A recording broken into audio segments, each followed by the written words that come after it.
Well, a child reads by the end of third grade can affect their education. Statistics show that half of the third graders in Kent County are not performing well, and the pandemic most likely is not helping. Alyssa Heron shows us why it's important more now than ever to keep getting books into the hands of kids. We really have a crisis with reading. In the most recent year, third graders proficient in reading in Kent County is at 50.3%, according to the Kids Count data from the Michigan League for Public Policy. And the trend shows it's worsening. Children are not ready to read when they're coming to third grade. And again, why it's so important in those early years. We don't just wait for them to get to school. Like you said, don't wait for them to get to first grade to read. That at home, parents are their child's first and most important teacher. Especially now, with many families learning virtually, it's important children stay on top of their reading. If you don't have the reading skills, school gets harder and harder.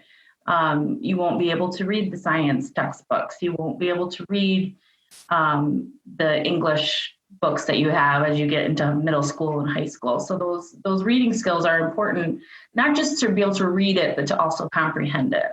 So it starts at home, and there's simple ways to build literacy skills. There's a lot that you're doing in your home, even going to the grocery store with your children, looking at boxes of cereal and asking your child, what's that letter? You don't need to read for an hour a day, especially with those younger children. 15 minutes a day really is a good amount of time to commit to reading together.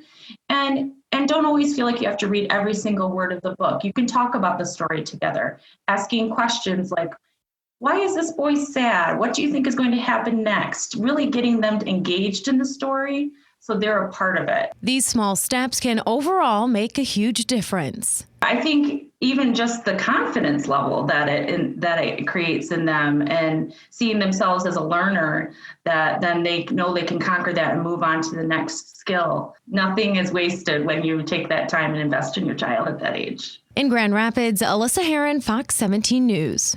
And a lot of people wondering as far as how the pandemic has played out, how it's affecting our kids. Well, we understand now it may be too soon to tell. Leslie tells us that we should have a better idea in about a month or two once the school year is a little bit further along.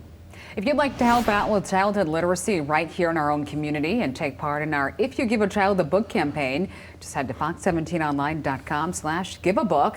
The Scripps family has provided a $5,000 matching fund, so your donation will be doubled.